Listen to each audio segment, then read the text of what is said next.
I'm Joe Bev, and this is the Joe Bev Show.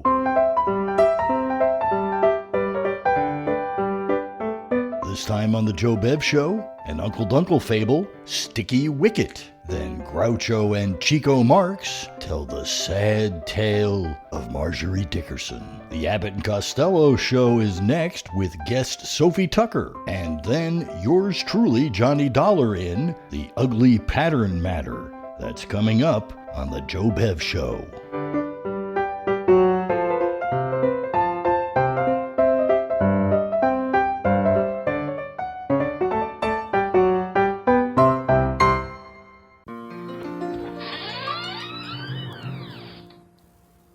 Uncle Dunkle?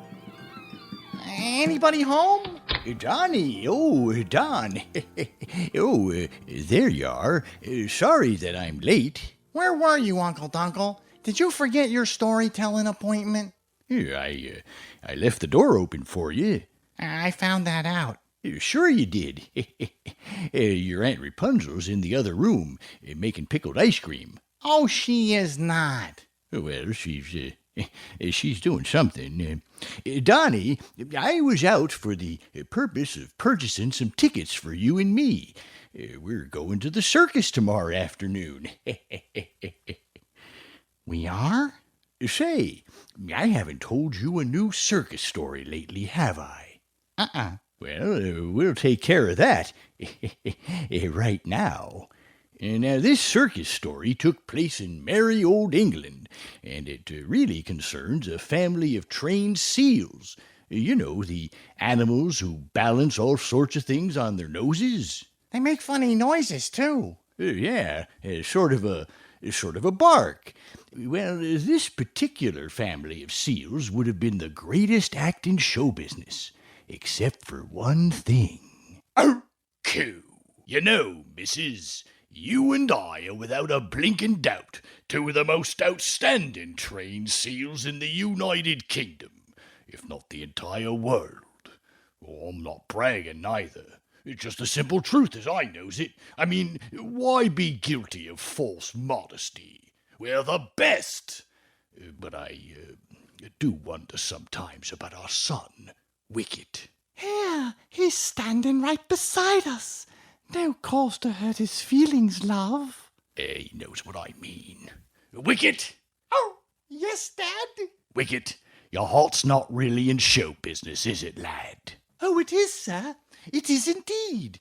But me knows, it's got no talent, or I can't balance no matter how hard I tries. The trainer would teach the seals to catch all sorts of things on their noses, and Papa and Mama Seal could catch and balance anything and everything, but not so Wicket. To make it easier, or so he thought, the trainer threw a large ball to Wicket. It bounced off the end of his nose, and Wicket exclaimed, "Here, watch it! What's the idea of smacking a bloke on the tip of his nose with a blinking ball like that? I got me a sensitive nose, I have. It's black so you won't see the nasty bruise, but it'll be there. Make no mistake about that." The trainer had an Irish temper and was exasperated with Wicket. He shook his finger at him and said, "Here, you Wicket! Either you learns to balance something, anything on your nose, or it's off to the zoo with you. You can cavort in the pool and lie about in the sun all the livelong day, barking your head off at the tourists, and nobody will know that you got a no-talent nose. So shape up, Wicket, shape up, or I'm gonna ship you out." That was an ultimatum. An ultimatum? An ultimatum. It meant that either Wicket learned to balance things on his nose, like the other seals, like his mom and dad, or he'd end up in the zoo. What's so bad about the zoo? The zoo's okay. That's what Wicket said to his dad. Oh, I say, Dad, what's so blinking bad about the zoo? I'll get me 3 square meals a day. Well, actually, they're more in the shape of a fish. But I won't have any worries, and you won't have to worry about me. And you'll be out of show business for good. The glamour, the applause, the gay, wonderful feeling of being a celebrity, of being loved by one and all. Why, our family's been in show business for 3 generations, ever since Admiral Percy Barrington Posh, the explorer, brought your great-great-granddad home from the North Pole. And he was a hero, he was. Why, one time Admiral Percy Barrington Posh was looking for the North Star through his sextant, and it slipped through his blinking fingers and would have rolled off on the deck right into the raging sea if it hadn't have been for your great-great-granddaddy catching it on the very tip of his nose. And because of that, he was knighted by the Queen herself, Sir Wicket Seal. Sir Wicket? That's right. His name was Wicket too. You was named after him. And now you're disgracing us all, your great-great-granddaddy and your old mom and dad with your no-talent nose. Oh, I say, help me, Dad. Toss some things at me nose. Let me try again. Teach me, Dad. Here, catch this cabbage. Ow! Oh, me poor little nose. Oh, it's no use, Dad. It bounces right off. Oh, I've had it. It's off to the zoo for me. He'd given up. Poor Wicket. Well, we're gonna miss you, Wicket. Your mum and I. Well, because we loves you. Travelling about in the circus won't be the same without you, dear. Oh, we'll write letters to each other and all like that, but it's not the same. Not the same love as being together. Wicket had given up on going with the circus, when the trainer, who wasn't a bad sort, thought that Wicket should be given just one more last chance. He had brought his little girl to the circus with him, and she was carrying a bag of marshmallows. The trainer had a bag of golf balls and was going to toss a golf ball to each of the seals, Papa, Mama, and Wicket. If Wicket balanced one on his nose, he could go with the circus. That was the deal. Well, he tossed a ball to Papa Seal, then to Mama Seal, and then he reached around to take another ball from the bag, but, well, his silly little girl held out her bag of marshmallows, and instead of a ball, the trainer took out a sticky marshmallow. He tossed this to Wicket, and it stuck to his nose. The golf ball! I caught the golf ball right on the end of me no-talent nose. I finally did it! Well, Wicket thought for sure that his nose had come through at last. He did flip-flops and rolled over and over and over, and still the object on his nose stayed put. It didn't fall off. The trainer was amazed. Also Papa and Mama Seal. I'm amazed. I'm amazed likewise. Oh, I'm amazed too, love. But the trainer's little daughter was laughing fit to kill. She told her father that it wasn't a golf ball, that it was her marshmallow that had stuck to Wicket's nose. Marshmallow, was it? Well, our little Wicket may be a no-talent balancer, but he's a great little comedian. Why, I've never seen anything so funny in me life. We'll star Wicket in the show with that sticky marshmallow bit, and he'll be a comedy sensation. I finally did it. We'll bill him as Sticky Wicket. And that is how Wicket the Seal not only got to stay in show business, but became a comedian and a great star. Did he get to eat the marshmallow? Say, boss, why are you looking at me like that? Well, I thought you might know. And know what? Well, who she was, this Margery Dickerson. You've been around here for a while. That I have. In the fact I was born here, boss. Well? Well, what? Do you know anything about her at all? What happened to her, I mean? Well, boss, I know as about as much as anybody else. So tell me, Ravelli. All I know is this. Margery Dickerson, she fell down one day, and she never got up. Never got up? That's right, never got up. You mean to say she just fell down and never got up? Never got up. Why? I guess she plain didn't want to. So she just lie there? That she did. On the ground or on the floor? On the ground. This is the saddest thing I ever heard. Well, at first, the boss, they had to sweep around her. Sometimes they would lift up her skirt, and sweep it or under it. But still, she never got up. In the fact that they built a house around her. They jacked a bed under her, and there she stayed. But she never got up. She was a peculiar person. Why do you say that? Well, I mean, falling down and not getting up. After all, did she hurt herself? She didn't say. Anybody ask her? I think so. Well, then what did she say? She didn't say nothing. She didn't say nothing? Well, why did she say nothing? I guess because she was asleep. And when she woke up, well, she didn't want to talk either. She didn't get surly, no. She was always a cooperative, this Margery Dickerson. But she would utter not a one word.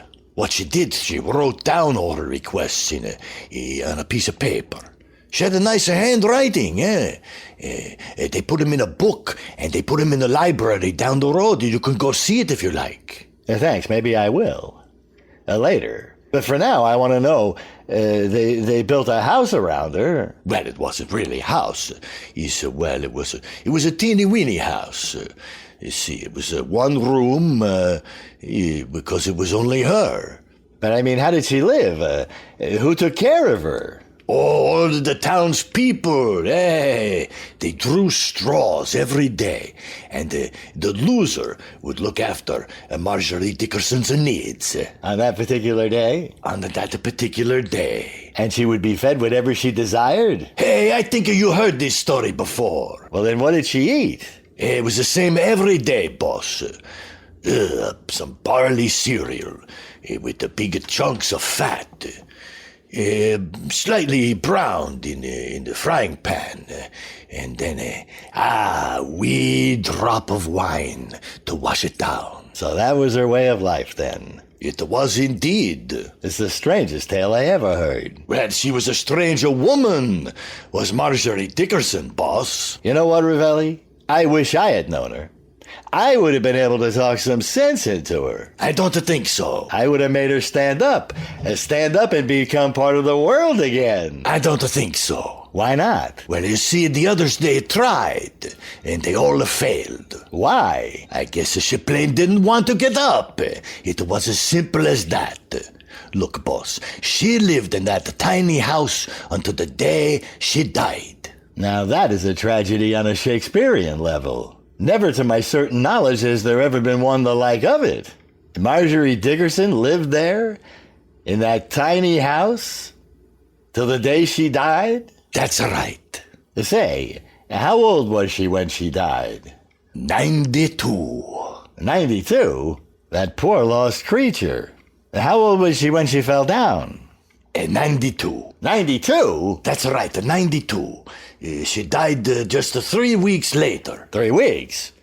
But here you were making it sound as if she spent her whole life, her whole great long life there, lying in a bed in a one-room house.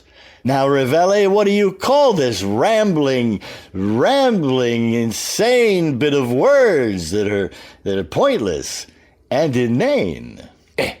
Hey, boss, I call it having a conversation.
hockey card girls.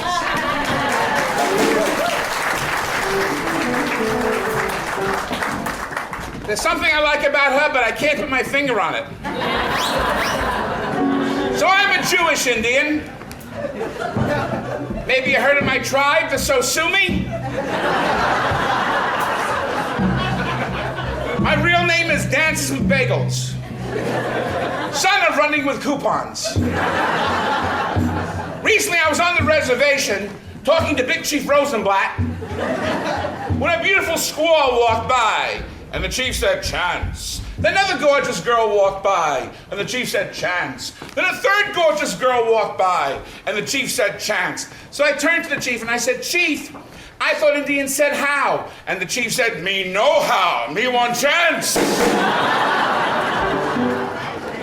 Here's another joke I heard on the reservation. Two bumblebees are flying from the beehive. One bumblebee turns to the other bumblebee and says, "I gotta go back to the beehive. I forgot my yarmulke."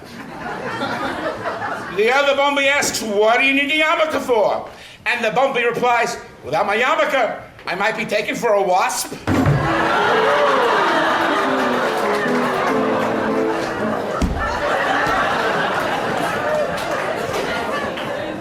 Recently, I was in New York City, and I met this director from England. His name was Alfred Hitchcock. He walked into the room just like this.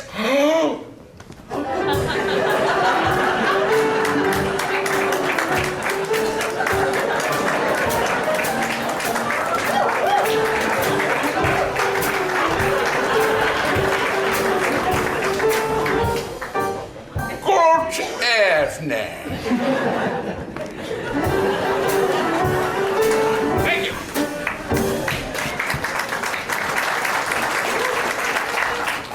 Ran into my old friend Curly of the Three Stooges. I'd like to do an impression for you of Curly of the Three Stooges as the captain on the SS Titanic.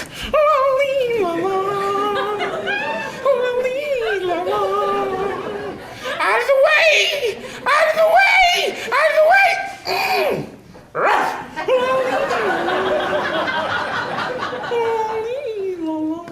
Oh, look!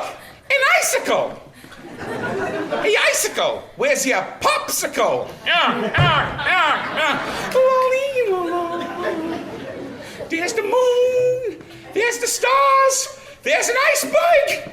An iceberg! Thank you very much.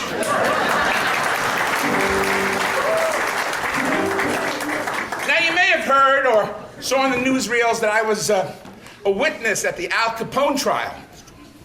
I'll show you what happened when I was on the witness stand at the Al Capone trial.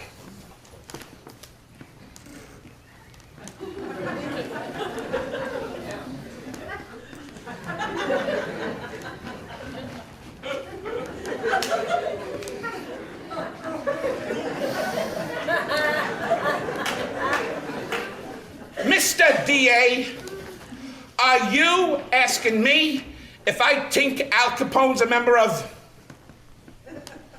organized crime?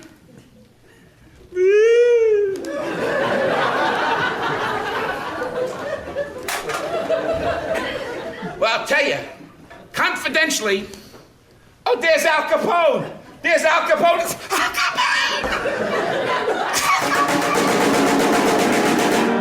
Al Capone. Al Capone. Hey, Abbott! Thank you. What is going on out here? Abbott, I was just telling them about my weekend in New York, but where have you been? I was backstage. I managed the Hurleyville baseball team. You managed the Hurleyville baseball team? I'm a busy guy. I never heard of the Hurleyville baseball team. I'd like to know their names so if I met them in the street or in the ballpark, I could say hello to them. All right, well, strange as it may seem, they give ball players now funny names, silly names. When this team and the Hurleyville team, we got who's on first, what's on second, I don't know's on third. That's what I want to find out. Tell me the players' names. I'm telling you, who's on first, what's on second, I don't know's on third. Are you the manager? Sure. You know the players' names? Should. Well, tell me who's on first. That's right. Tell me who's on first. That's the man's name. That's whose name? You got it. Who? Go ahead and tell me. Who? The guy on first. Who? The man on first. Who is on first? That's what I'm asking you. Who's on first? I'm asking you who's on first. Look, what's the fella's name on first base? Oh, no. What's on second base? I'm not asking you who's on second. Who's on first? I don't know. We're not talking about him. He's on third. How did I get on third base? You mentioned his name. If I mentioned the third baseman's name, who did I say was on third base? Who's playing first? That's what I'm asking you! I can't change their names around. I'm not asking you to change nobody. I want to know what's the fella's name on first base. What's on second base? I'm not asking you who's on second. Who's on first? I don't know. Third base.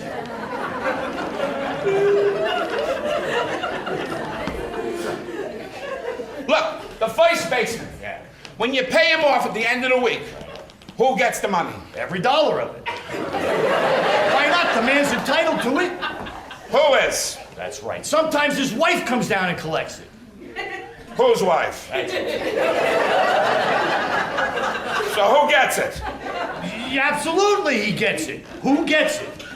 Look, the first baseman, when he signs the contract, Yeah. how does he sign it? Who? The guy on first. Who? The man on first. Who? The guy on first base. That's how he signs it. That's how who signs it? That's right. Look, what's the fella's name on first base? What is on second I'm base? not asking you who's on second. On first. I know, third base.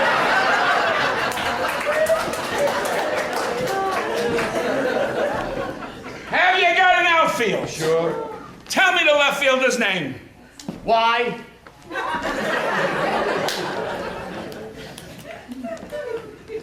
I just thought I'd ask you. Well, I just thought I'd tell you. Tell me the left fielder's name. Why? Because. Oh, he said it. Will you pick up your hat? Will you pick up your hat, please? You got a pitcher on this team. Yeah, wouldn't this be a fine team without a pitcher? Tell me the pitcher's name. Tomorrow.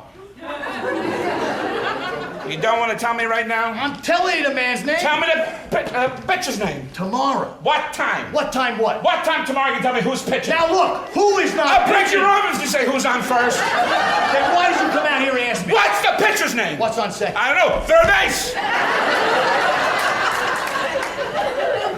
Beat you that time. Have you got a catcher on the team? Sure. Tell me the catcher's name. Today. The catcher's name's today. Today. And tomorrow's pitch. Now you got it. Now I got it. All you got is a couple of days on the team. I can't help that. Couple of days. Come leap year, no game. That's not my fault. Look, I'd like to catch on the team. Okay. So I'm catching on the team, right? And a heavy hitter gets up. This guy right over here. He gets up and he bunts the ball. All right. Now me, being a good catcher, I want to get him out of first base. So I pick up the ball and throw it to who? Now that's the first thing you've said right. I don't even know what I'm talking about. But that's all you have to Just do. pick up the ball, throw it to first base, and who gets it? Naturally. Who gets it? Naturally. Who gets it? Naturally. Oh, now I get it. Okay. So I pick up the ball, throw it to first base, naturally gets No, it. you don't. You throw the ball to first base, and who gets it? Naturally. Well, say it that way. I pick up the ball, I throw it to first base, naturally gets it. No, you don't. You throw the ball to first base, and who gets it? Naturally. All right.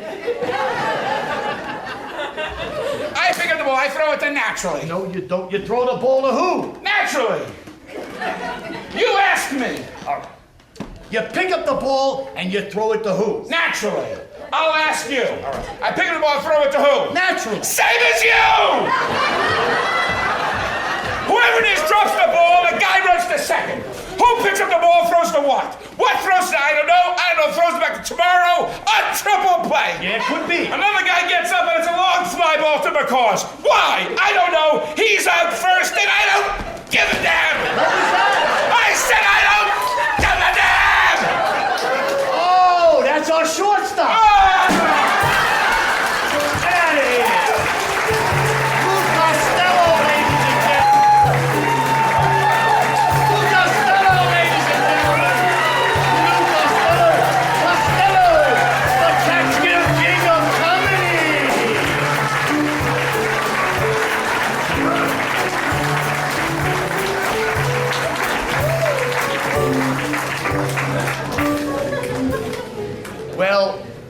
could follow the great Lou Costello and close the show but the last of the Red Hot Mamas?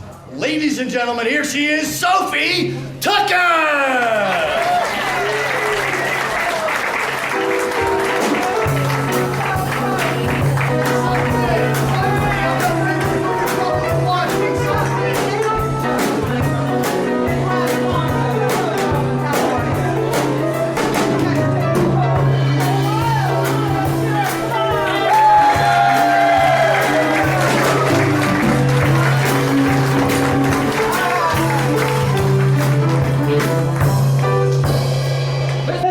Let's hear it for Leon Sandow and the Columbia Activators.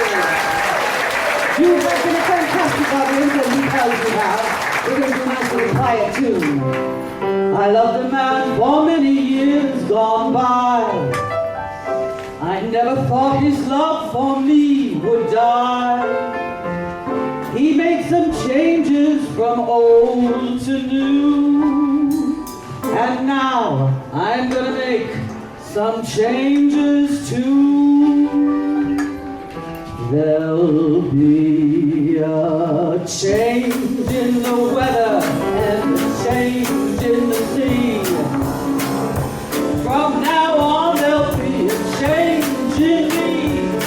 My walk will be different, my talk and my name. Nothing about me's gonna be the same. I'm gonna change my way of living, and if that ain't enough, I'm gonna change the way I strut my stuff, 'cause no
She loved him though he was coking.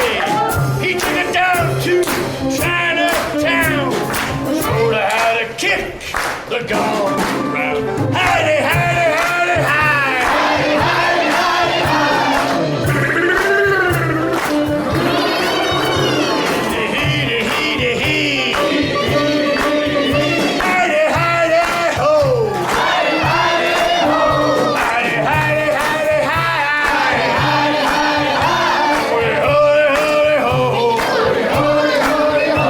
Hee, hee, hee, hee, hee. Howdy, howdy, howdy, howdy, howdy. Howdy, howdy, howdy.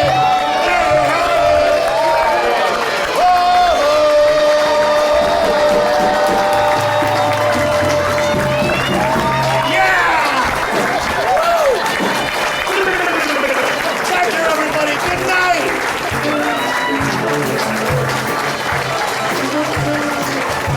Thank you.